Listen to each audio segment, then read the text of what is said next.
You think you have to quit your job to start a business, but it's already paying you to test your ideas on real people. A new business needs two things: honest feedback and time. Quitting your job kills both.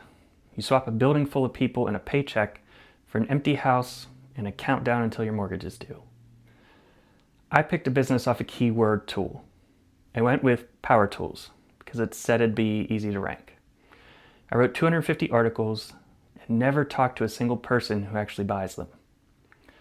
When Google changed the rules, I had nothing.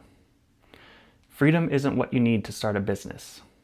You need feedback, and your job is actually full of it. This week, put a small piece of your idea in front of someone. Post it, send it, offer it.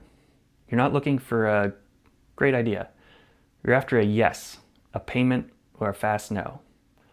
Comment the one thing your job taught you that you'd have paid to learn.